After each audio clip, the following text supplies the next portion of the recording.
लिए तालियां बजती रहें, लगातार बजती रहें। अब मैं सांसद गणेश सिंह जी से आग्रह करूंगा कि वो आदरणीय मुख्यमंत्री जी का स्वागत करें, अभिनंदन करें, वंदन करें। गणेश सिंह जी। और मैं हमारे जो यात्रा के सह संयोजक हैं ब्रजेंद्र प्रताप सिंह जी, मंत्री मध्य प्रदेश शासन, उनसे आग्रह करूंगा कि वो आए और प्रदेश अध्यक्ष आदरणीय विष्णु दत्त शर्मा जी का स्वागत करें, वंदन करें, अभिनंदन करें। एक बड़ी माला से हमारे मंडल के अध्यक्ष, दोनों मंडल अध्यक्ष, चारों मंडल अध्यक्ष, जिला अध्यक्ष जी, सांसद जी और उमेश जी, बड़ी माला से आप भी आए। माननीय विधायकगण, सतना के हमारे विधायकगण आ जाएं। विधानसभा के प्रत्याशी सुरेंद्र जी, बड़ी माला से आदरणीय मुख्यमंत्री जी का स्वागत करें।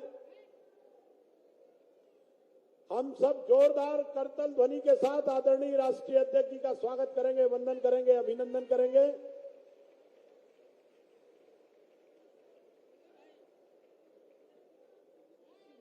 दो छोटी छोटी औपचारिकताएं मैं सतीश जी से, जिलाध्यक्ष जी से आग्रह करूंगा। हमारे पटेल साहब भी आ गए, रामखिलावन पटेल जी भी, मंत्री मध्य प्रदेश शासन। मैं सतीश शर्मा जी से आग्रह करूंगा कि प्रथम पंक्ति में विराजमान सभी सम्मानित सदस्यों का पुष्पमाला से स्वागत करें, पुष्पमाला से स्वागत करें। सतीश जी, दो छोटी औपचारिकताएं हैं। एक बनवासी राम का चित्र है, सांसद श्री गणेश सिंह जी, वो बनवासी राम का चित्र, बनवासी राम का चित्र जो है गणेश सिंह जी माननीय राष्ट्रीय अध्यक्ष जी को भेंट करेंगे।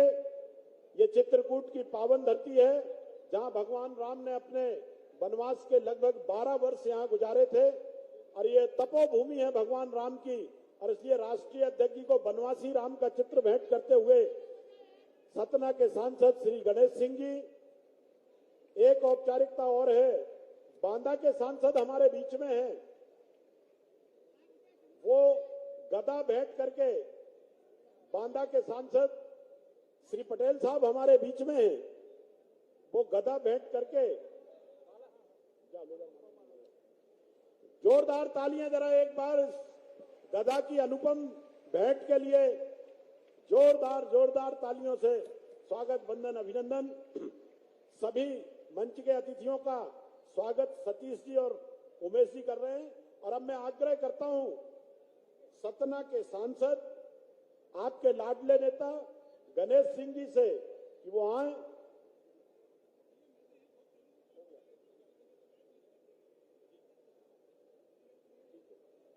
एक बार माननीय राष्ट्रीय अध्यक्ष जी से करबद्ध निवेदन है, माननीय मुख्यमंत्री जी से, प्रदेश अध्यक्ष जी से, संतों को यहीं से प्रणाम करेंगे। तीनों लोग आके एक बार संतों को प्रणाम कर रहे हैं, हमारे राष्ट्रीय अध्यक्ष जी और मुख्यमंत्री जी। आप सबका आशीर्वाद उनके ऊपर बना रहे। जोरदार तालियां एक बार जरा सभी हमारे पूज्य संतों के लिए, उनके सम्मान में। और अब मैं गणेश सिंह जी से आग्रह करूंगा कि गणेश सिंह जी अपना प्रस्तावना भाषण और स्वागत भाषण कहें। आदरणीय गणेश जी।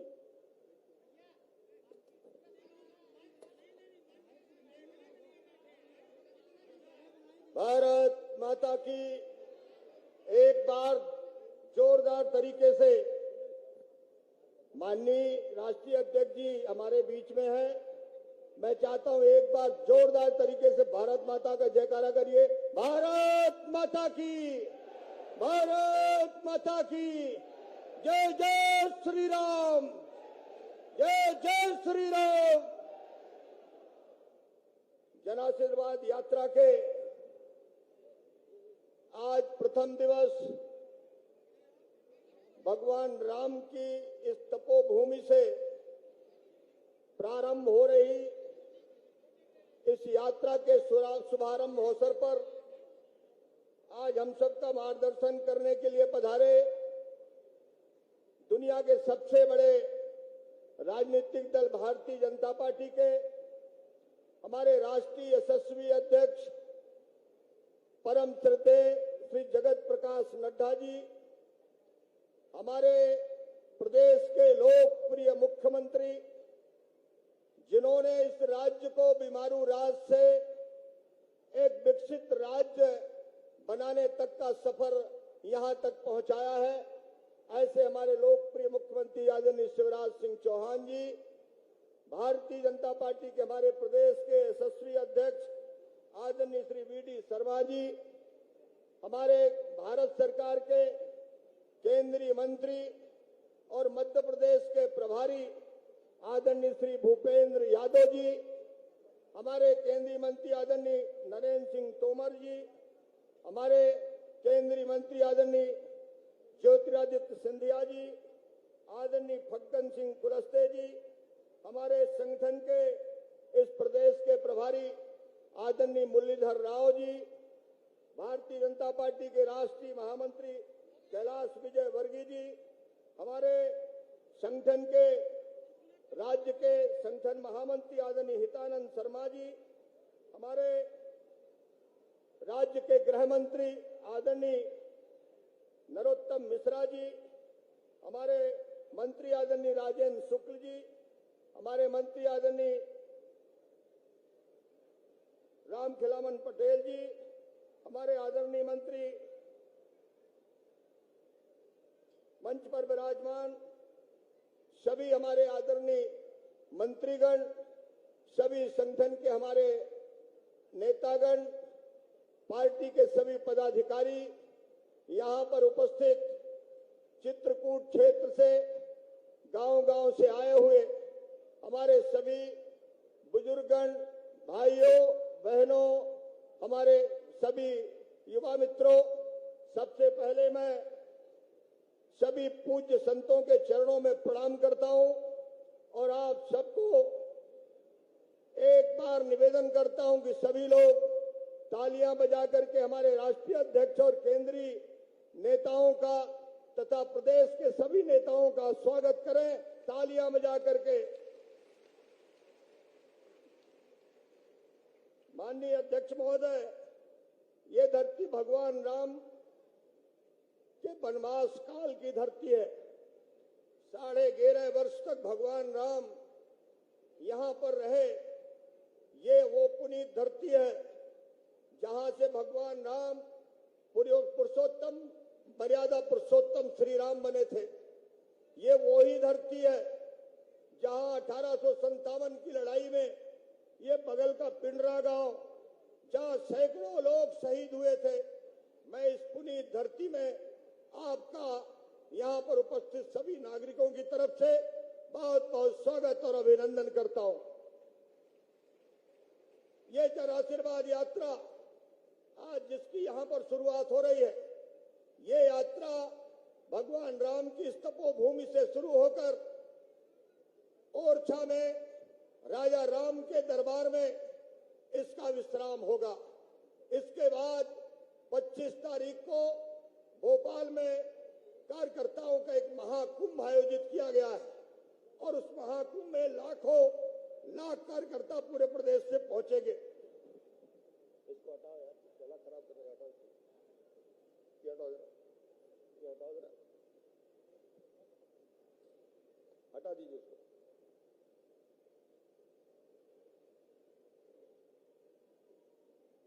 भारतीय जनता पार्टी आज देश में माननीय प्रधानमंत्री आदरणीय नरेंद्र मोदी जी के नेतृत्व में राष्ट्र का चौमुखी विकास कर रही है और मध्य प्रदेश में भारतीय जनता पार्टी माननीय शिवराज सिंह चौहान जी के नेतृत्व में प्रदेश के एक एक कोने में विकास पहुंचाने का काम किया है। आज भारतीय जनता पार्टी की सरकार के बदौलत ही डबल इंजन की सरकार विकास का मॉडल बन चुकी है। आज अयोध्या में भगवान राम का अगर मंदिर बन रहा है तो भारतीय जनता पार्टी की सरकार है, इसलिए ये संभव हो सका है। आज काशी विश्वनाथ कॉरिडोर बना है, उज्जैन में महाकाल का कॉरिडोर बना है। अगर ये संभव हुआ है तो ये भारतीय जनता पार्टी के सरकार होने के कारण संभव हुआ है। आज कश्मीर से धारा 370 हटी है तो ये भारतीय जनता पार्टी की सरकार होने के कारण हटी है। आज बाबा साहब भीमराव अंबेडकर के पंच तीर्थ में आज एक एक स्थान ऐतिहासिक बना है, ये भारतीय जनता पार्टी के सरकार होने के कारण बना है। आज संत रविदास जी का एक बहुत बड़ा वहां पर स्थान बन रहा है सागर में। ये इसलिए संभव हुआ है कि भारतीय जनता पार्टी की सरकार है। भारतीय जनता पार्टी की सरकार होने के कारण विश्व की सबसे ऊंची प्रतिमा सरदार सरोवर में सरदार वल्लभ भाई पटेल की बनी है। ये भारतीय जनता पार्टी की सरकार के कारण बनी है। आज दिल्ली में राजपथ कर्तव्य पथ बना है तो माननीय प्रधानमंत्री जी और भारतीय जनता पार्टी की सरकार के रहने के कारण हुआ है। आज दिल्ली में हमारे सेना के जवान जो शहीद हुए उनका शौर्य स्मारक बना है। तो आज ये अगर ये हो सका है तो माननीय भारतीय जनता पार्टी की सरकार के कारण हुआ है। आज देश में एक नई संसद बनकर के तैयार हुई है। अगर ये संभव हो सका है तो भारतीय जनता पार्टी की सरकार के कारण हुआ है। आज देश की अर्थव्यवस्था दुनिया की 5वें नंबर की अर्थव्यवस्था बनी है। ये प्रधानमंत्री नरेंद्र मोदी जी के प्रयासों के कारण हुआ है। भारतीय जनता पार्टी की सरकार रहने के कारण हुआ है। आज देश में 11 करोड़ किसानों को उनके बैंक खातों में सीधा पैसा जा रहा है। अगर ये काम संभव हुआ है तो भारतीय जनता पार्टी की सरकार रहने के कारण हुआ है। 4 करोड़ गरीबों के पक्के घर बने।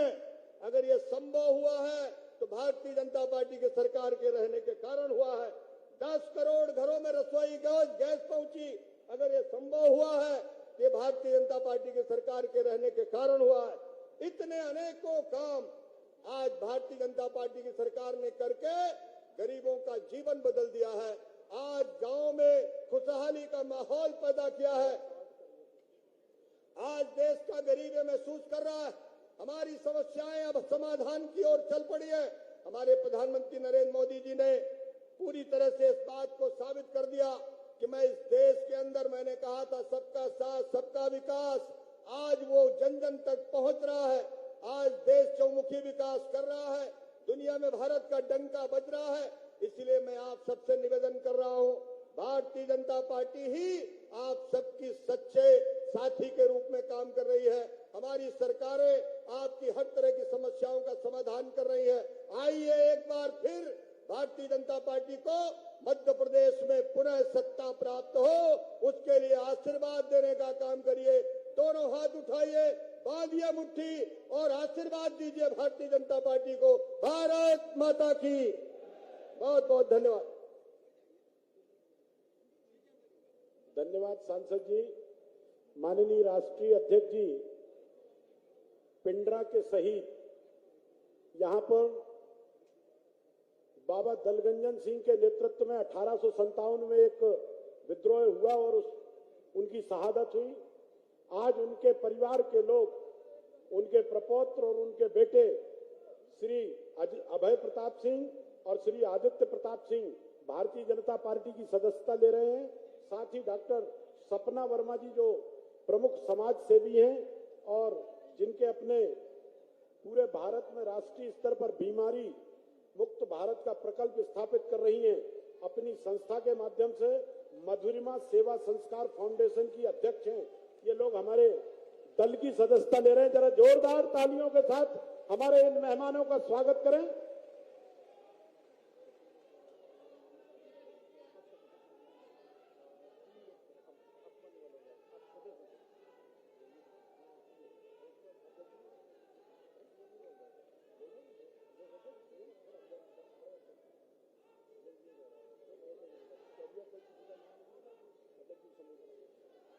माननीय प्रदेश अध्यक्ष जी, मैं सम्मान के साथ आपको आमंत्रित करता हूं कि आएं और हम सबको अपना उद्बोधन दें। माननीय प्रदेश अध्यक्ष श्री विष्णुदत्त शर्मा जी, जोरदार तालियों से स्वागत करें माननीय अध्यक्ष जी का।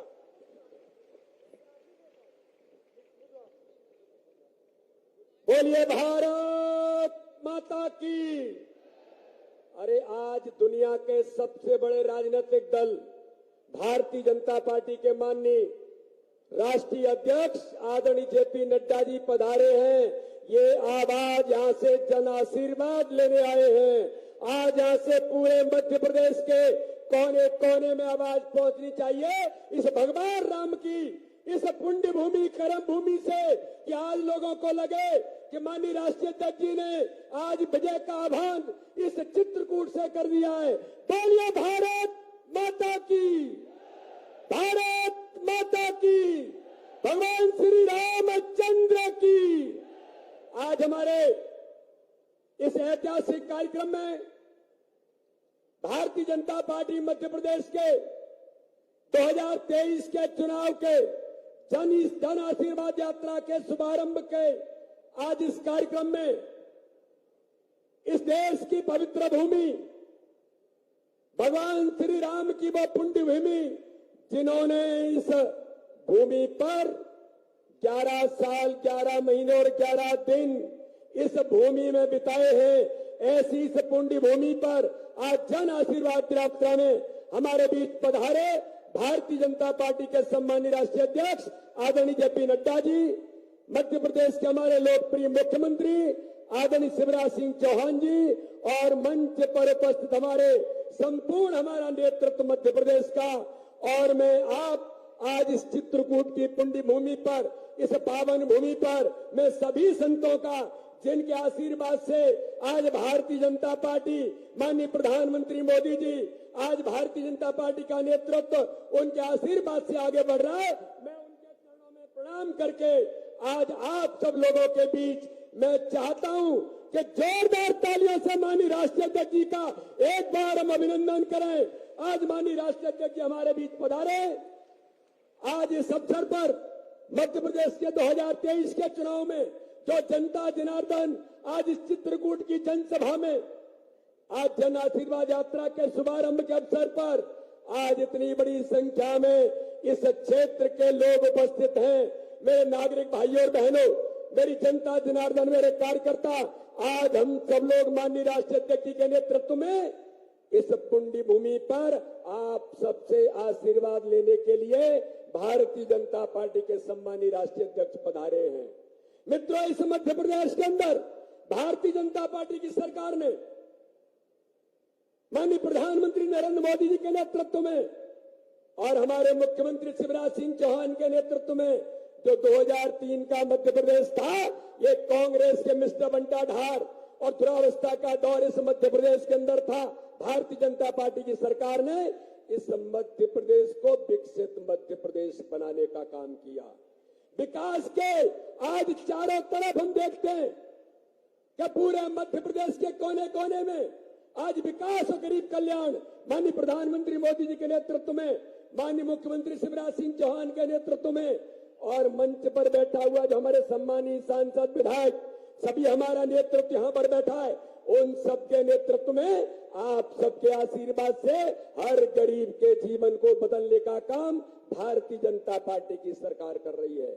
मैं आज इस सभा में कहना चाहता हूं कि जो कुछ करते हैं, माननीय प्रधानमंत्री कहते हैं हमने जो किया है केवल वादे और नारे नहीं दिए, गरीब कल्याण के लिए, जनता के विकास के लिए, जनता के जीवन में खुशहाली लाने के लिए आज मध्य प्रदेश के कोने कोने में जो अकाउंटेबिलिटी के साथ जो किया है उसको लेकर के भारतीय जनता पार्टी का नेतृत्व जन आशीर्वाद लेकर के यहां से निकलेगा।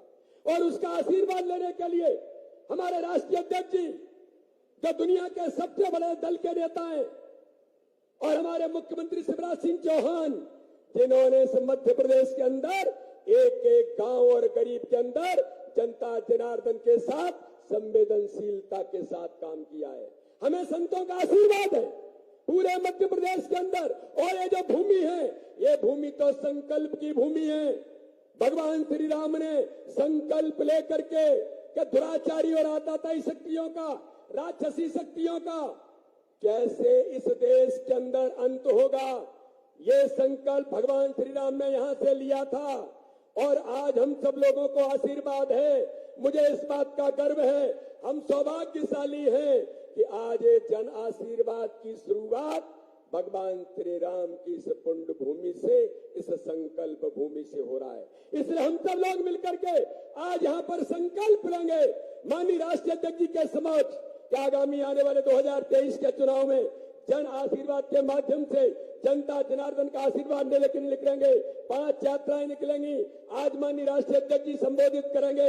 हमको आशीर्वाद हमारे कार्यकर्ताओं को तो देंगे ही, जनता जनार्दन से आशीर्वाद मांगने के लिए आए हैं। 5 तारीख को माननीय गृह मंत्री अमित शाह जी आएंगे। वो मंडला और श्योपुर से जन आशीर्वाद का शुभारंभ करेंगे। 4 तारीख को माननीय रक्षा मंत्री हमारे राजनाथ सिंह जी आएंगे और 6 तारीख को नितिन गडकरी जी आएंगे। पूरे मध्य प्रदेश के अंदर जनता का आशीर्वाद लेने के लिए पहुंचेंगे। मैं आज सब लोगों को, आपको इस बात के लिए धन्यवाद देते हुए कि जो जनता जनार्दन आज यहाँ पर उपस्थित है, आप सब भारतीय जनता पार्टी को आशीर्वाद देंगे। जो विकास और गरीब कल्याण, जो एक सबसे बड़ा आधार भारतीय जनता पार्टी का है, हमारे संतों के आशीर्वाद के साथ, जनता के आशीर्वाद से हम आगे बढ़ करके मैं राष्ट्रीय अध्यक्ष जी का मध्य प्रदेश की इस पुण्य भूमि पर बहुत स्वागत करता हूं। बहुत बहुत अभिनंदन। जय हिंद, जय भारत। बोलिए भारत माता की। भारतीय जनता पार्टी जिंदाबाद। नरेंद्र मोदी जिंदाबाद। बहुत बहुत धन्यवाद। धन्यवाद अध्यक्ष जी, आप हमारे शुभंकर हैं। और अब मैं पूरे सम्मान के साथ मध्य प्रदेश के लाडले मुख्यमंत्री आदरणीय शिवराज सिंह चौहान जी को आमंत्रित करूंगा। जरा जोरदार तालियों के साथ माननीय मुख्यमंत्री जी को आमंत्रित कर रहा हूं कि वो आए और हम सबको अपना उद्बोधन दें। आदरणीय मुख्यमंत्री जी।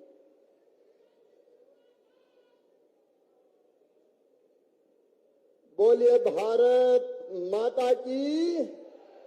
कि भगवान राम की भूमि है और जयकार ऐसा गूंजे कि पूरे मध्य प्रदेश में पता चल जाए जन आशीर्वाद यात्रा प्रारंभ हो रही है। बोलिए भारत माता की। सियावर रामचंद्र की, पवन सुत हनुमान की, उमापति महादेव की, चित्रकूट धाम की, मैहर वाली मैया की, संत समाज की और जनता जनार्दन की। आज हम सबका सौभाग्य है जनता से आशीर्वाद लेने, क्योंकि संघर्ष का शंख फूंक गया है और हमारे राष्ट्रीय अध्यक्ष आज आपसे भारतीय जनता पार्टी के लिए आशीर्वाद मांगने आए हैं। दुनिया की सबसे बड़ी पार्टी भारतीय जनता पार्टी के राष्ट्रीय अध्यक्ष, हमारे मार्गदर्शक और एक आइडियल नेता आदरणीय श्रीमान जेपी नड्डा जी, एक बार फिर दोनों हाथ ऊपर उठा के तालियां बजा के स्वागत कीजिए नड्डा जी का, अभिनंदन कीजिए नड्डा जी का। मैं मध्य प्रदेश की धरती पर नड्डा जी आपका मध्य प्रदेश की जनता की ओर से हृदय से स्वागत करता हूं, अभिनंदन करता हूं। भारतीय जनता पार्टी के प्रदेश के अध्यक्ष आदरणीय बीडी शर्मा जी, आदरणीय मुरलीधर जी, आदरणीय भूपेंद्र यादव जी, हमारे चुनाव समिति के प्रबंधक आदरणीय नरेंद्र सिंह जी, केंद्रीय मंत्रीगण आदरणीय ज्योतिरादित्य सिंधिया जी, हमारे कैलाश विजयवर्गीय जी, नरोत्तम जी, राजेंद्र जी, आदरणीय हितानंद जी। अब चूंकि भरा पूरा मंच है, हमारे सांसद भाई गणेश सिंह जी, हमारे इस क्षेत्र के उम्मीदवार भाई सुरेंद्र सिंह गहरवार जी, ताली बजा के उनको भी आशीर्वाद दे दीजिए, क्योंकि यहाँ तो उम्मीदवार घोषित है हमारे। और मैं राम खिलावन जी हमारे मंत्री, हमारे सारे आदरणीय विधायकगण, सांसदगण, पदाधिकारीगण और यहाँ उपस्थित हमारे संतगण यहाँ बैठे हैं। आत्मनो मोक्षार्थ जगत हिताय च। राम जी की बड़ी कृपा है हम पे, क्योंकि बिना राम की कृपा के संतों का संग नहीं मिलता। बिन सत्संग विवेक न होई, राम कृपा बिन सुलभ न सोई। आपके चरणों में बारंबार प्रणाम। आप भी दोनों हाथ उठा के आशीर्वाद भारतीय जनता पार्टी को दीजिए, ताकि क्षेत्र का विकास और जनता के कल्याण का काम हम करते रहें। मेरे बहनों और भाइयों, मैं आप सबको दोनों हाथ छोड़ के प्रणाम करता हूँ, बिंद की जनता को प्रणाम करता हूँ। आपका आशीर्वाद हमेशा से भारतीय जनता पार्टी को मिला है। आपने 2003 में आशीर्वाद दिया, आपने 2008 में आशीर्वाद दिया, आपने 2013 में भाजपा को आशीर्वाद दिया और 18 में भी बिंद ने भरपूर भारतीय जनता पार्टी को आशीर्वाद दिया था। मेरे बहनों और भाइयों, आपका भरपूर आशीर्वाद मिला था। मैं आभारी हूं आपका और मुझे पूरा विश्वास है एक बार फिर भारतीय जनता पार्टी की सरकार बनाने के लिए फिर आपका भरपूर आशीर्वाद मिलेगा। बोलिए सबका आशीर्वाद मिलेगा। तो बोलिए भारत माता की। आपके आशीर्वाद की अधिकारी है भारतीय जनता पार्टी। एक तरफ श्रीमान नरेंद्र मोदी जी के नेतृत्व में दुनिया के अद्भुत नेता, अद्वितीय नेता, और कहते हुए गर्व होता है कि प्रधानमंत्री नरेंद्र मोदी जी केवल भारत के नेता नहीं है, आज पूरी दुनिया के नेता नरेंद्र मोदी जी हैं। जमघट लग रहा है दिल्ली में विश्व के नेताओं का। हमें गर्व होता है कि प्रधानमंत्री जी के नेतृत्व में हमारा देश निरंतर आगे बढ़ रहा है। और चित्रकूट वासियों, मझगवा वालों, जरा ईमानदारी से बताना, दिल पे हाथ रख के बताना, कांग्रेस और भारतीय जनता पार्टी की सरकार का अंतर आज मैं आपसे पूछ रहा हूं। बताओ, जितने विकास के काम भारतीय जनता पार्टी की सरकार ने किए, कभी कांग्रेस ने किए थे क्या? जोर से बताओ, किए थे क्या? काम बोलता है, सड़कें देख लो। और मझगवा वालों, अरे ये भारतीय जनता पार्टी है। दौरी सागर बांध आपकी मांग थी कि इस इलाके में भी खेतों में सिंचाई होनी चाहिए।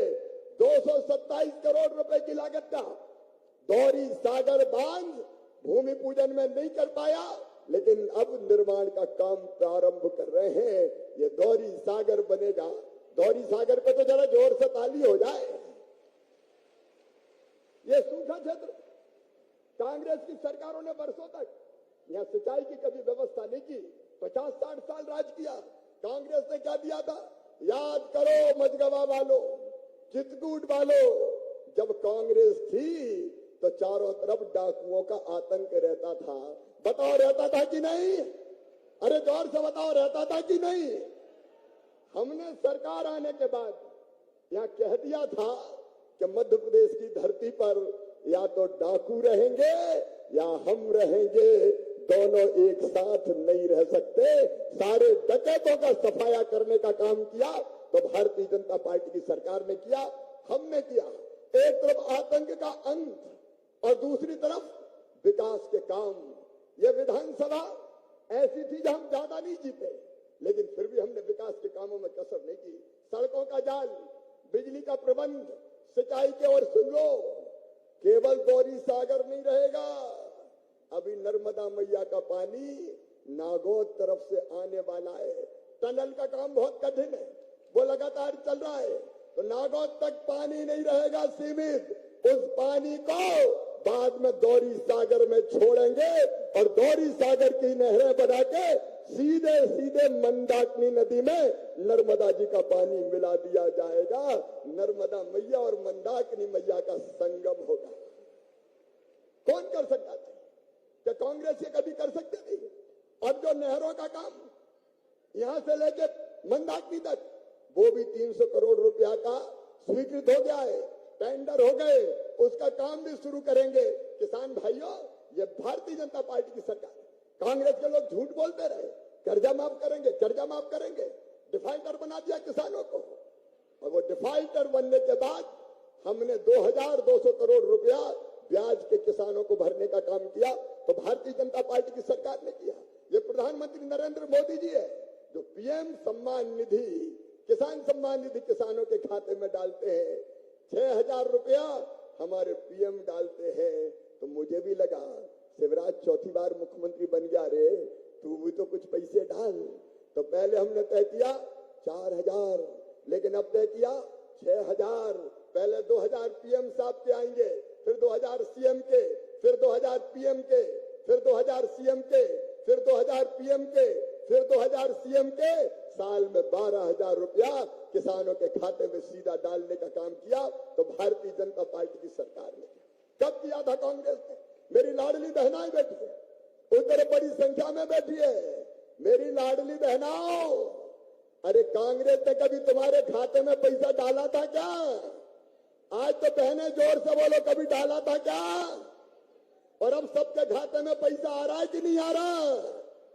मेरी बहनों, जिंदगी बदलने का काम, माँ और बहन की जिंदगी में तकलीफ ना रहे, कष्ट ना रहे, और स्त्री क्या केवल आंसू बहाने के लिए पैदा हुई है?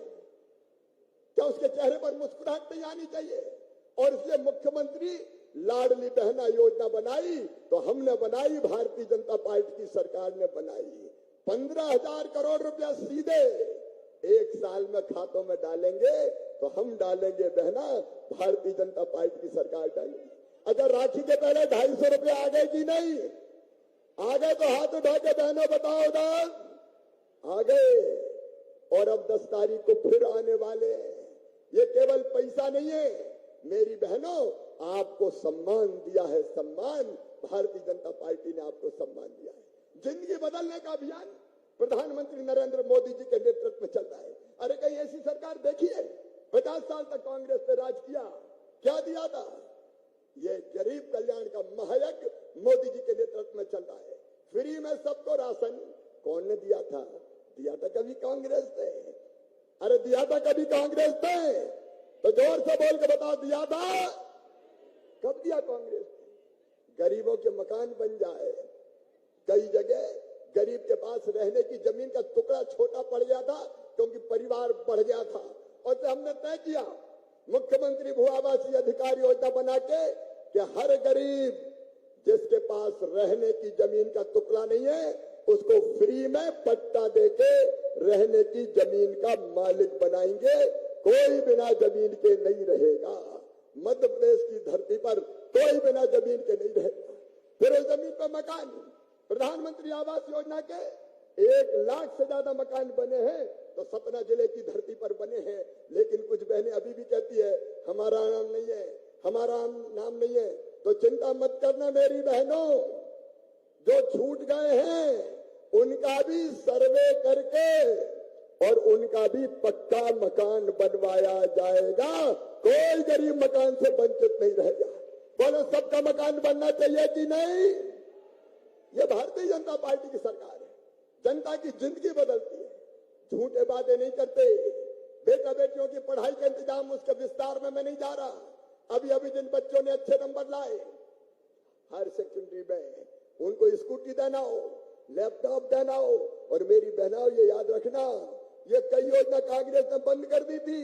जब कमलनाथ आए तो लैपटॉप की योजना बंद, साइकिल देने की योजना बंद, बहनों के खाते में बेटा बेटी को जन्म देने के पहले 4,000 डालते थे वो बंद, जन्म के बाद 12,000 डालते थे वो बंद, बेटियों की शादी की योजना बंद। और तो और बुजुर्गों, तीर्थ यात्रा तक बेईमान कांग्रेस ने बंद कर दी थी। बुजुर्गों की तीर्थ यात्रा क्या बिगाड़ा था तुम्हारा बुजुर्गों ने? कमलनाथ तीर्थ यात्रा तक बंद कर दी। अब हमने फिर तीर्थ यात्रा चालू कर दी है। लेकिन बुजुर्गों अब केवल रेल से नहीं, अब बुजुर्गों को हवाई जहाज से भी तीर्थ यात्रा करवा रहे हैं। हवाई जहाज से, अरे गरीबों को भी हवाई जहाज में बैठना चाहिए कि नहीं? सारी योजना बंद कर दी। आज मैं नड्डा जी के सामने बताना चाहता हूं, प्रधानमंत्री जी संपूर्ण कल्याण कर रहे थे, लेकिन पीएम आवास के मकान कमलनाथ जी आपने लौटा दिए। गरीबों के साथ अन्याय। जल जीवन मिशन के अंतर्गत अब गांव-गांव में पीने का पानी जा रहा है। कमलनाथ, तुमने तो जल जीवन मिशन शुरू नहीं करके जनता को धोखा दिया, जनता के साथ बेईमानी की, और किसान सम्मान निधि का सूची नहीं भेजी पीएम के पास। किसानों को तुमने वंचित करने का पाप किया है। आज मैं लंबी बात नहीं करूंगा मेरे बहनों और भाइयों, आज तो मैं निवेदन करने आ रहा हूं। आज निवेदन करने आया हूं कि अगर हमारा काम अच्छा और सच्चा है, और एक बात और याद रखना, अंत में 1 महीने से पानी नहीं गिरा है, किसान संकट में है। हम भरसक प्रयास करेंगे। किसान भाइयों चिंता मत करना, वैसे तो भगवान की कृपा बरसेगी, पानी आएगा, लेकिन अगर संकट भी आया तो मैं आपको कह रहा हूं चिंता मत करना, मोदी जी के आशीर्वाद से इस संकट के पार निकाल ले जाएंगे आपको। कोई चिंता मत करना, जो परिस्थिति होगी निपटेंगे, चिंता करने की जरूरत नहीं है, क्योंकि हमारा संकल्प है आपकी सेवा का संकल्प। और अंत में मैं केवल इतना ही कहना चाहता हूं कि अगर हमारा काम अच्छा और सच्चा है तो बताओ, आपके आशीर्वाद हमको मिलना चाहिए कि नहीं? अरे जोर से बोलो, मिलना चाहिए कि नहीं? कांग्रेस गंदगी फैला रही है, गंदे गंदे आरोप लगाएगी, उनके पास और कोई चीज नहीं है, भ्रम फैलाने की कोशिश करेगी। लेकिन कांग्रेस के मायावी वादों में मत आना। पहले 900 वादे किए थे, एक पूरा नहीं किया, अब फिर हमें पटियाने की कोशिश कर रहे हैं। अरे वो कहते हैं, हम तो करके दे देते हैं। मेरी बहनों ने कहा भैया बिजली के बिल बड़े बड़े आ गए, परेशानी हो रही है, तो मैंने बिजली के बिल स्थगित कर दिए। बिजली का बिल जो बढ़ा हुआ था वो स्थगित, चिंता मत करना, अब रेगुलर बिजली का बिल ही आएगा। जो समस्या थी उसका समाधान भारतीय जनता पार्टी की सरकार ने किया है। और इसलिए आज मैं प्रार्थना करता हूं, दोनों हाथ जोड़ के, आपका आशीर्वाद हमें चाहिए, भारतीय जनता पार्टी को चाहिए। एक बार फिर भारतीय जनता पार्टी को जिताइए, कमल के फूल की बटन दबाइए, ताकि प्रधानमंत्री जी के नेतृत्व में हम आपकी फिर बेहतर सेवा कर सके। बोलिए सबका आशीर्वाद मिलेगा, जोर से सबका आशीर्वाद मिलेगा। तो उठाइए दोनों हाथ, बांधिए दोनों मुट्ठी और आशीर्वाद दीजिए भारत माता की जय बोल के। बोलिए भारत माता की, सियावर रामचंद्र की, पवन सुत हनुमान की, उमापति महादेव की, भारत माता की, हर हर महादेव। बहुत बहुत धन्यवाद। धन्यवाद मध्य प्रदेश के जननायक मुख्यमंत्री शिवराज सिंह जी। माननीय राष्ट्रीय अध्यक्ष जी, ये धरती भगवान राम की तपोभूमि है और यहाँ भगवान राम ने संकल्प लिया था कि निश्चरहीन करहूं वही, भुज उठाए प्रण कीन, और समय ऋषि के आश्रम जाए जाए सुख दीन।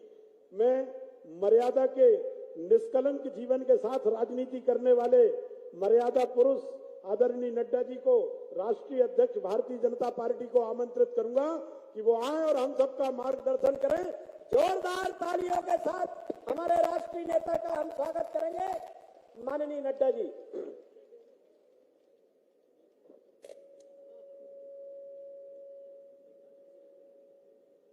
बोलिए भारत माता की, जरा जोर से, भारत माता की, भारत माता की, भारत माता की। आज के इस जन आशीर्वाद यात्रा के प्रारंभिक कार्यक्रम में मंच पर उपस्थित हमारे मध्य प्रदेश के यशस्वी मुख्यमंत्री सम्मानीय शिवराज सिंह चौहान जी, हमारे प्रदेश के जुझारू अध्यक्ष श्री वी.डी. शर्मा जी, हमारे इस चुनाव प्रबंधन को देख रहे भारत सरकार में मंत्री नरेंद्र सिंह तोमर जी, भारत सरकार में मंत्री श्री ज्योतिरादित्य सिंधिया जी, हमारे राष्ट्रीय महामंत्री कैलाश विजयवर्गीय जी, प्रदेश के प्रभारी मुरलीधर राव जी, हमारे राज्य मंत्री फग्गन सिंह कुलस्ते जी, गणेश सिंह जी, सतीश शर्मा जी, लक्ष्मीकांत वाजपेयी जी, विजेंद्र प्रताप सिंह जी जो यात्रा के कार्य देख रहे हैं, संयोजक हैं, मंच पर आसीन सभी मंत्रीगण, हमारे सांसदगण, विधायकगण और पार्टी के वरिष्ठ पदाधिकारी और प्रभु राम के तपोभूमि पर एकत्र आए देवियों और सज्जनों, जो जन आशीर्वाद यात्रा में जन आशीर्वाद देने के लिए आए हैं, और मीडिया के मेरे साथी, प्रिंट मीडिया और इलेक्ट्रॉनिक मीडिया के मेरे साथी, ये मेरा सौभाग्य है कि मुझे प्रभु श्री राम के तपोभूमि पर आज इस जन आशीर्वाद यात्रा के शुभारंभ के अवसर पर यहां आने का सौभाग्य प्राप्त हुआ है। यह जन आशीर्वाद यात्रा ये भारतीय जनता पार्टी के पिछले कई वर्षों से चल रहे अथक प्रयास, संकल्प, तपस्या और समर्पण का विषय को जनता तक पहुंचाने का संकल्प लेकर के हम सब लोग चले।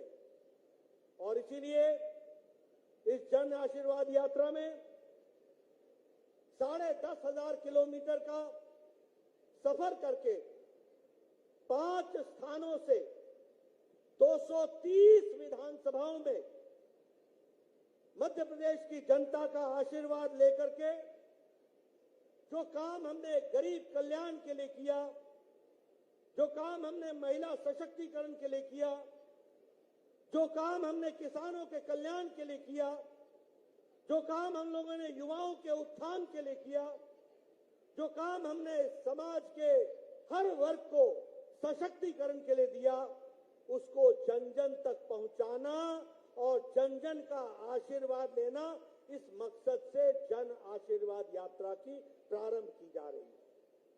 मुझे पूरा विश्वास है कि मध्य प्रदेश की जनता का पूरा आशीर्वाद हम सबको मिलेगा और उनके आशीर्वाद से हम इस सफल कार्यक्रम के माध्यम से आने वाले विधानसभा के चुनाव में फिर से कमल खिलाएंगे और मध्य प्रदेश की सेवा में फिर से जुट जाएंगे।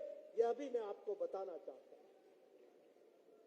मित्रों, अभी कुछ दिन पहले भारत के यशस्वी गृह मंत्री ने एक रिपोर्ट कार्ड आप सबके सामने, मध्य प्रदेश की जनता के सामने रखा था।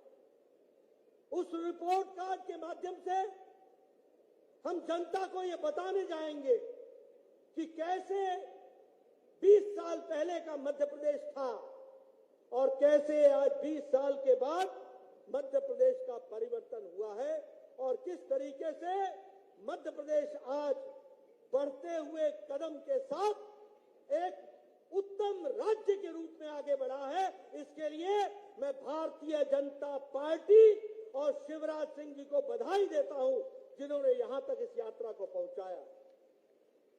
मित्रों, मैं आपको बताना चाहता हूं, मैं 1998 में 1998 में पहली बार प्रदेश में मंत्री बना था। उस समय मैं अपने प्रदेश में बहुत मेहनत करता था, लेकिन जब देश के आंकड़े आते थे तो उसमें कहा जाता था कि हम स्वच्छता में पिछड़े हैं, हम विकास में पिछड़े हैं, हम स्वास्थ्य में पिछड़े हैं, हम शिक्षा में पिछड़े हैं, हम महिलाओं के स्वास्थ्य में पिछड़े हैं। हर तरीके से हम पिछड़े हुए दिखते थे। तो मैं उस समय पूछा करता था कि भाई, हम इतनी मेहनत करते हैं, मेरे प्रदेश के आंकड़े तो इतने उत्तम हैं, उसके बावजूद भी हम कैसे पिछड़े हुए? तो बताया जाता था कि कुछ बीमारू राज्य हैं, बिहार, राजस्थान, मध्य प्रदेश, उत्तर प्रदेश, यह बीमारू राज्य विकास को नीचे खींच करके ले जाते हैं। लेकिन आज मैं ये गौरव के साथ कह सकता हूं 2023 में कि जो बीमारू राज्य थे उसमें से मध्य प्रदेश एक विकसित राष्ट्र के रूप, विकसित प्रदेश के रूप में खड़ा हो गया है। इसके लिए मैं आपको बधाई देता हूं, एक विकसित प्रदेश के रूप। और सिर्फ मैं कहने के लिए नहीं कह रहा हूं, मध्य प्रदेश की पर कैपिटा इनकम, प्रति व्यक्ति आय 2002 में 11,171 रुपए थी। आज मध्य प्रदेश की प्रति व्यक्ति आमदनी साल की 1,40,000 रुपए हो गई है। ये भी हमको ध्यान में रखना चाहिए। हमारे 2002 में 7,000 किलोमीटर की सड़कें बनी थी मध्य प्रदेश में। आज 2023 में 5 लाख से ज्यादा किलोमीटर की सड़क मध्य प्रदेश में बन करके तैयार हुई। हमारे 2002 में मेडिकल कॉलेज में सिर्फ 620 सीटें हुआ करती थी, 620 सीटें। आज 4000 से ज्यादा मेडिकल की शिक्षा प्रति वर्ष मध्य प्रदेश में हो रही है। यह भी हमको ध्यान में रखना चाहिए। हमारे यहां शिक्षण संस्थान कॉलेजेस 310 थे 2002 में, और आज 536 शिक्षण संस्थान एजुकेशनल कॉलेजेस बने हैं। यह भी हमको ध्यान में रखना चाहिए। हमारे यहां इंडस्ट्री के नाम पर, उद्योग के नाम पर कुछ भी मध्य प्रदेश में नहीं था। मैं आपके सामने, युवाओं के सामने 20 साल पहले की तस्वीर खींच रहा हूं, और आज जहां मध्य प्रदेश में पहले 23 इंडस्ट्रियल एरिया थे, आज मध्य प्रदेश में 112 इंडस्ट्रियल एरिया में काम चला है और इंडस्ट्रीज लगी है। आपको जानकर आश्चर्य होगा कि मध्य प्रदेश में उद्योग सिर्फ 6% थे, 0.6%, 0.6%। आज मध्य प्रदेश में उद्योगीकरण 24% तक पहुंचा है। इसको भी हमको ध्यान में रखना चाहिए। इसलिए विकास के साथ आज मध्य प्रदेश खड़ा हो गया, हर चीज में आगे बढ़ रहा है। मुझे खुशी है कि जब मैं मध्य प्रदेश की बात करता हूं तो मध्य प्रदेश स्वच्छता में नंबर 1 पर खड़ा है देश में। मुझे खुशी है कि जब मैं मध्य प्रदेश की बात करता हूं तो स्मार्ट सिटी में मध्य प्रदेश नंबर 1 पर खड़ा है। मुझे खुशी है कि जल संरक्षण में मध्य प्रदेश प्रथम स्थान पर खड़ा है। मुझे खुशी है कि प्रधानमंत्री स्वामित्व योजना में भी मध्य प्रदेश ने नंबर 1 की बाजी मारी है और नंबर 1 पर खड़ा है। मुझे खुशी है कि प्रधानमंत्री मातृत्व वंदना योजना में महिलाओं के सशक्तिकरण में प्रसूति से लेकर के हर तरीके के बच्चों के विकास के लिए जो कार्यक्रम चलाए गए हैं, उसमें भी मध्य प्रदेश नंबर 1 पर खड़ा है। इस बात को भी हमको ध्यान में रखना चाहिए। प्रधानमंत्री स्वनिधि योजना में भी मध्य प्रदेश नंबर 1 पर है, और प्रधानमंत्री आवास योजना में भी मध्य प्रदेश नंबर 1 पर खड़ा है। यह भी हमको याद रखना चाहिए। और प्रधानमंत्री आवास योजना में मध्य प्रदेश नंबर 1 पर खड़ा है, जबकि कमलनाथ ने इस आवास योजना को अपने शासन के समय में डिरेल करने में कोई कसर नहीं छोड़ी थी। कमलनाथ ने आवास योजना की लिस्ट दिल्ली पहुंचने ही नहीं दी थी। उसके बावजूद भी पिछले 3 साल में शिवराज सिंह ने मेहनत करके मध्य प्रदेश को आवास योजना में नंबर 1 पर पहुंचा दिया है। ये हमको ध्यान में रखना चाहिए। अब ये हमारी जिम्मेवारी है। बताइए, नवंबर दिसंबर में मध्य प्रदेश को नंबर 1 पर पहुंचाओगे कि नहीं? पहुंचाओगे कि नहीं? कमल खिलाओगे कि नहीं? आगे बढ़ाओगे कि नहीं? मध्य प्रदेश को नंबर 1 रखने में कोई कसर नहीं छोड़ना मित्रों। ये आपसे मैं निवेदन करने के लिए आया। मित्रों, जब मैं आज 5G की बात करता हूं, मोदी जी की, तो ये 5G क्या है? ये कनेक्टिविटी तो है ही, लेकिन ये ग्रोथ का इंजन है, ये गुड गवर्नेंस का इंजन है, ये गुडविल का इंजन है, ये गारंटी की जिम्मेवारी है, और ये गरीब कल्याण से जुड़ा हुआ 5G है।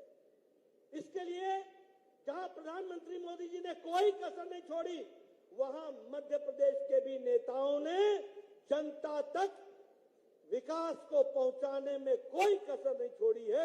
यह भी आपके सामने मैं कहना चाहता हूं। मित्रों, हम लोग समर्पित हैं, संकल्पित हैं। किस बात के लिए? गांव, गरीब, वंचित, पीड़ित, शोषित, दलित, महिला, युवा, किसान, इनकी तस्वीर और तकदीर बदलने के लिए हम संकल्पित हैं। और हमारी तमाम योजनाएं, अगर हम बात करें प्रधानमंत्री आवास योजना की, अगर हम बात करें प्रधानमंत्री गरीब कल्याण अन्न योजना की, आज गरीब कल्याण अन्न योजना के कारण 13 करोड़ 50 लाख 13.5 करोड़ लोग आज गरीबी की रेखा से निकल करके मध्य वर्ग में पहुंच गए हैं। ये भारत की बदलती तस्वीर है। ये गरीब कल्याण अन्न योजना के कारण 80 करोड़ की जनता को भूखे रहने से बचाने का काम मोदी जी ने किया। आज कोई भी गरीब भूखा नहीं सोता है। इसलिए अति गरीबी भारत में 0.1% से भी कम हो गई है। यह भी हमको ध्यान में रखना चाहिए। अगर हम बात करें उज्ज्वला योजना की, तो जहां 9.5 करोड़ हमारे गरीब बहनों को गैस का सिलेंडर दिया गया, चूल्हा दिया गया, वहीं अभी राखी के अवसर पर पहले 200 रुपए का छूट और फिर से 200 रुपए की छूट देने का काम हमारी सरकार ने किया और बहनों को एक तरीके से उनको तोहफा देने का और उनको बहनों को याद करने का काम किया। मित्रों, अगर मैं विकास की बात करूं तो आज भारत 11वें नंबर से आर्थिक व्यवस्था में छलांग लगा करके 5वें नंबर पर खड़ा हो गया है। और मित्रों, आपने 2023 के दिसंबर में मध्य प्रदेश में आशीर्वाद देना और 2024 के मई में मोदी जी को आप फिर से आशीर्वाद देंगे और भारत दुनिया की तीसरी आर्थिक महाशक्ति बन करके आएगा। ये हमारी गारंटी, ये प्रधानमंत्री जी की गारंटी है। इसको लेकर के हमने आगे बढ़ना। आपने कभी सोचा था 9 साल पहले आपके हाथ में जो मोबाइल होता था उस पे लिखा होता था मेड इन चाइना। आज जो आपके हाथ में मोबाइल है उस पे लिखा हुआ है मेड इन इंडिया। अब एप्पल भी इंडिया में बनता है। 97% मोबाइल अब भारत में बन रहा है। यह परिवर्तन आया है। अगर मैं बात करूं ऑटोमोबाइल इंडस्ट्री में, ऑटोमोबाइल मार्केट में भारत तीसरे नंबर पर खड़ा है, स्टील में दूसरे नंबर पर खड़ा है और दुनिया में जब आर्थिक मंदी है तो भारत एक आशा की किरण के साथ सबसे तेज गति से बढ़ने वाली आर्थिक व्यवस्था मोदी जी के नेतृत्व में बनी है। इसको भी हमको याद रखना चाहिए। इसलिए मित्रों, हम आपके सामने आज हमारे लिए खुशी की बात है, हम चंद्रयान पर हमारा सैटेलाइट लैंड कर गया।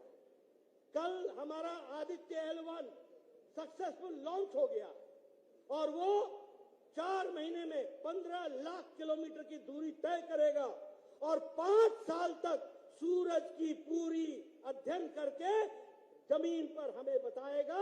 इसरो के साइंटिस्टों को बहुत बहुत बधाई जो आज चंद्रमा और सूरज को जीतने के लिए काम कर रहे हैं और प्रधानमंत्री जी का उनको आशीर्वाद मिला है। इस तरीके की परिस्थितियां खड़ी हुई। मित्रों, मध्य प्रदेश भी विकास में कोई कमी नहीं कर रहा है। Roadways, infrastructure, highways, Airways, railways, सब में मध्य प्रदेश आगे बढ़ा है।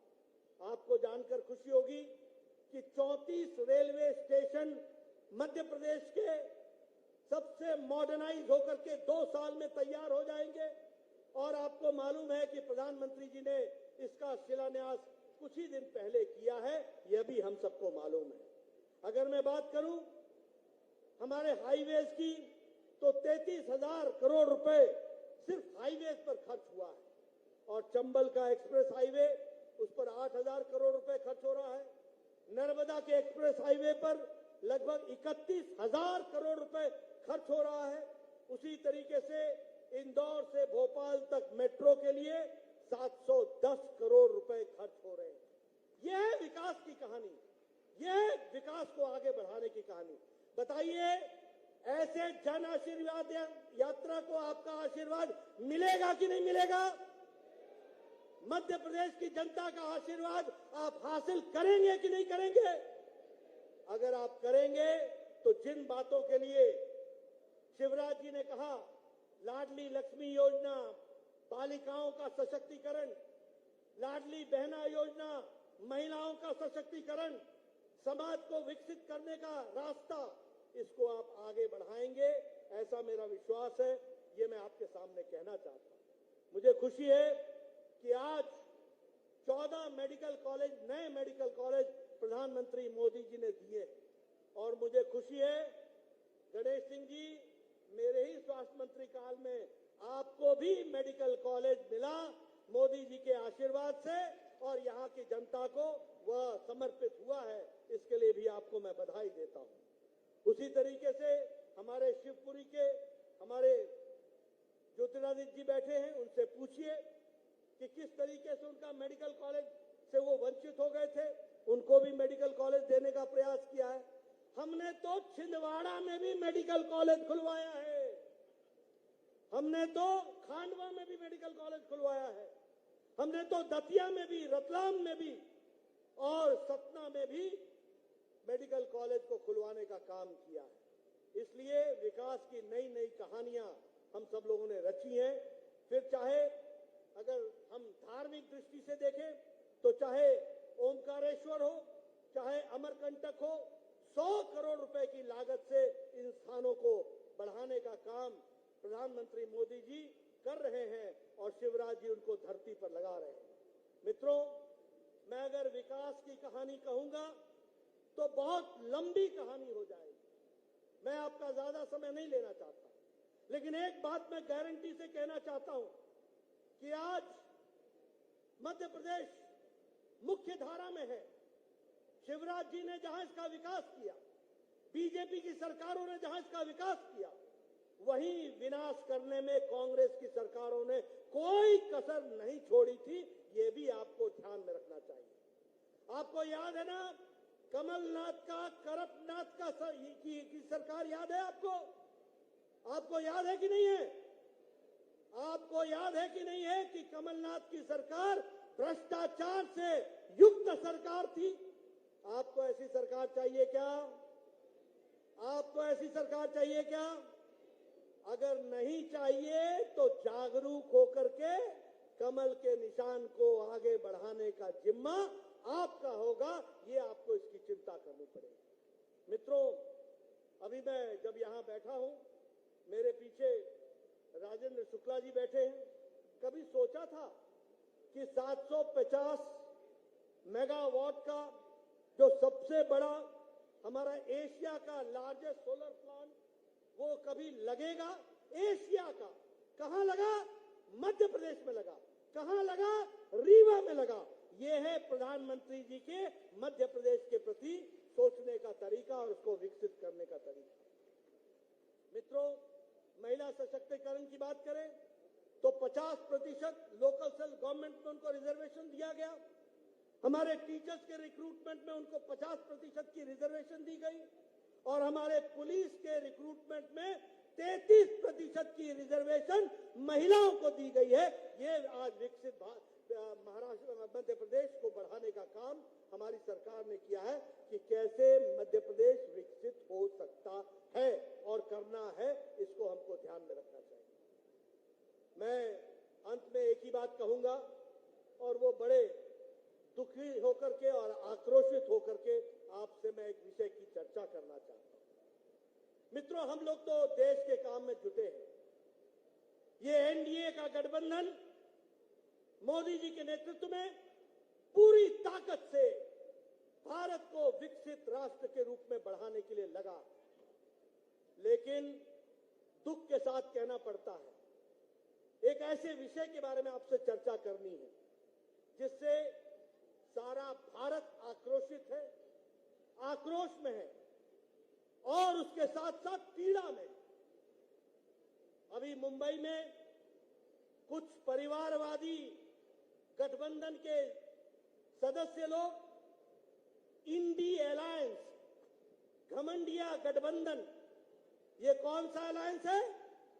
INDI alliance, INDI alliance, INDI alliance, घमंडिया गठबंधन, इसके लोग मुंबई में एकत्र हुए थे और वहां पर जब एक तरफ भारत को हम विकसित बनाने के लिए लगे हैं, जब हम लोग एक तरफ भारत चांद और सूरज को जीत सके इसके लिए लगा है, जब भारत आने वाले G20 में 8-9 तारीख को दुनिया के सबसे ताकतवर लोग भारत में पहली बार एकत्र आ रहे हैं और जब भारत की जय जयकार दुनिया में हो रही है, भारत की जय जयकार दुनिया मान रही है, तो ऐसे समय में ये घमंडिया गठबंधन वह हमारी संस्कृति पर, वो हमारे धर्म पर, वो हमारे संस्कारों पर बहुत गहरा आघात करने का प्रयास कर रहा है।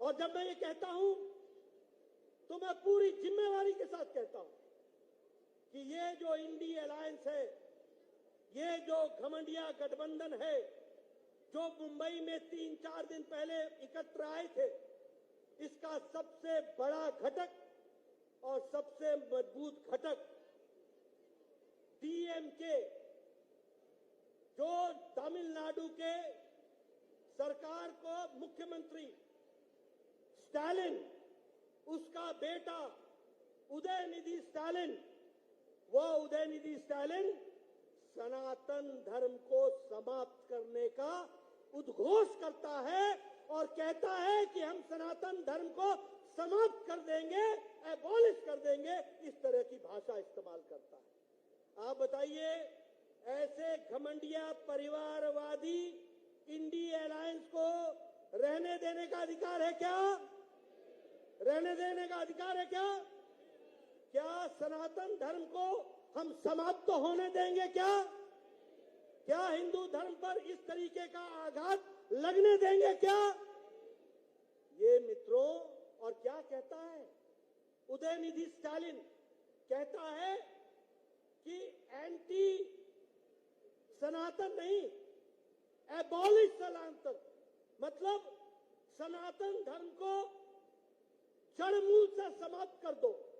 जिस प्रकार उदाहरण क्या देता है सुन लो, उदाहरण देता है कि जैसे मच्छर, जैसे मलेरिया, जैसे डेंगू, जैसे कोरोना, इसको हम समाप्त करते हैं, वैसे ही सनातन धर्म को समाप्त कर दो। ये है परिवारवादी घमंडिया गठबंधन का घमंड, और वो इस तरीके की बेतुकी बातें कहने में कोई गुरेज नहीं करते, कोई गुरेज नहीं करते। आप बोलिए, उदयनिधि स्टालिन ने जो ये बात कही है, ये कब कही? ये तब कही जब 3 दिन पहले मुंबई में बैठकर ये गलबाइयां करके अपनी रणनीति तैयार कर रहे थे। क्या यही रणनीति तैयार हुई है? क्या इंडी अलायंस का, क्या घमंडिया गठबंधन का ये सोचा समझा राजनीतिक रणनीति है क्या कि सनातन धर्म को समाप्त करो, हिंदू धर्म को समाप्त करो? और मैं पूछना चाहता हूं राहुल गांधी से कि राहुल गांधी, ये जो आपने मोहब्बत की दुकान चलाई, ये मोहब्बत की दुकान में हिंदू धर्म और सनातन की नफरत का सामान कहां बिक रहा है? ये नफरत का सामान कैसे बिक रहा है? और ये हिंदू विरोधी, सनातन विरोधी जहर आप जो वहां पर पैदा कर रहे हैं, यही क्या आपकी मोहब्बत की दुकान है? मैं ये इंडी अलायंस और घमंडिया गठबंधन से सवाल पूछना चाहता हूं। पहला सवाल, मुझे जवाब चाहिए और देश को जवाब चाहिए कि जो उदयनिधि स्टालिन ने कहा है वह इंडी अलायंस का और घमंडिया गठबंधन का रणनीति का, राजनीति का हिस्सा है? क्या वह रणनीति बनी है? और क्या आपने मुंबई में यह रणनीति बना करके आप उतरे हैं? और मेरा दूसरा सवाल है कि क्या आप आने वाले चुनाव में आप सनातन धर्म को समाप्त करने की राजनीति के मुद्दे को लेकर के जनता के बीच में जाने वाले हैं? अगर आप जाने वाले हैं, और अगर नहीं, आपने तय किया है कि कुछ भी भारत से जुड़ा हुआ हो, भारत की संस्कृति, भारत का संस्कार, भारत का सनातन धर्म, भारत की सोच, भारत का गौरवमय इतिहास, इससे आपका कोई लगाव नहीं है और आपकी मोहब्बत की दुकान नफरत फैलाने वाला कार्य कर रहा है, यह बात स्पष्ट हो जाती है। इसलिए मैं चाहूंगा यहां जहां आप जन आशीर्वाद यात्रा में आप आशीर्वाद देने के लिए आए हैं, वहीं आप संकल्प लें कि ऐसे इंडी अलायंस को आप जमीन से उखाड़ करके फेंक देंगे ना। आप जमीन से उखाड़ के फेंकेंगे ना, फेंकेंगे ना। इनको रहने का अधिकार है क्या? ऐसी विचारधारा को रहने का अधिकार है क्या? ये राहुल गांधी की मोहब्बत की दुकान के बजाय नफरत फैलाने वाली दुकान को बंद करेंगे कि नहीं करेंगे? मित्रों, यही आवश्यक है और इसलिए आपको दो तरफ से काम करना पड़ेगा। एक, अच्छे काम को बढ़ाना पड़ेगा जो भारतीय जनता पार्टी कर रही है, और ये जो घृणा फैलाने वाले लोग हैं, जो सनातन धर्म पर आघात करने वाले लोग हैं, इनको घर बैठाना पड़ेगा और भारत देश को आगे मोदी जी के नेतृत्व में विकास के नए कीर्तिमान स्थापित करने में हम आगे बढ़ेंगे। इन्हीं शब्दों के साथ बहुत बहुत धन्यवाद। जय भारत, जय मध्य प्रदेश। धन्यवाद माननीय राष्ट्रीय अध्यक्ष जी, आपका प्रेरक उद्बोधन हम सब कार्यकर्ताओं को प्राप्त हुआ। अब मैं सतना जिले के अध्यक्ष जी से आग्रह करूंगा कि वो